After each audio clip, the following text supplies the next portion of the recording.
जय श्री राम दोस्तों। जेठ मास के गणेश जी की कथा।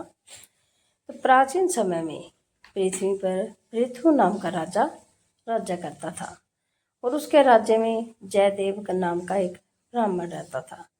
ब्राह्मण के 4 पुत्र थे और चारों का है विवाह हो चुका था। सबसे बड़ी पुत्र वधू गणेश चतुर्थी का व्रत करना चाहती थी, लेकिन इसके लिए बहू ने अपनी सास से पूछा तो सास ने मना कर दिया। अब भी बहू अपनी बात सास को कहती, वह मना कर देती। इससे बहू परेशान से रहने लगी। मन ही मन बहू अपने दुख को गणेश जी को सुनाती। बड़ी बहू का एक लड़का था जो अब विवाह योग्य हो गया था। तो गणेश जी ने अप्रसन्न होकर उस लड़के को चुरा लिया, जिससे घर में उदासी रहने लगी। तो बड़ी बहू ने एक बार फिर अपनी सास से विनती की, माँ जी, यदि आपकी अनुमति हो तो मैं गणेश चतुर्थी का व्रत रख लेती हूँ। हो सकता है कि गणेश जी प्रसन्न होकर हम पर कृपा कर दे और हमारा बेटा वापस आ जाए।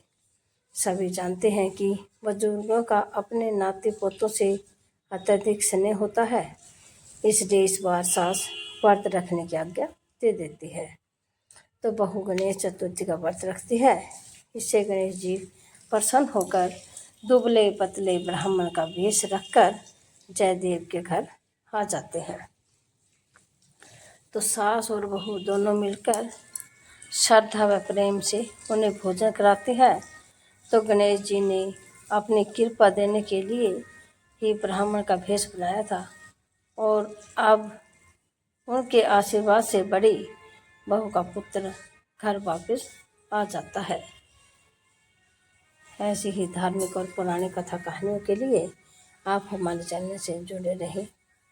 और ऐसी ही जेठ मास में का वैसे तो महत्व है, लेकिन इन कहानियों का कोई धार्मिक महत्व नहीं है।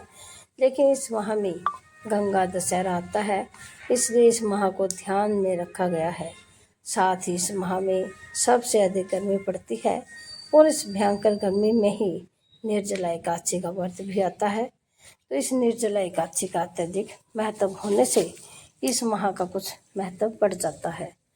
तो इस एकादशी को श्रद्धालु लोगों द्वारा अत्यधिक दान पुण्य किया जाता है, विशेषकर पानी का दान बहुत अधिक किया जाता है। तो बोलिए जय श्री गणेश। ओम। कल पे मिलते हैं अगली कथा के साथ।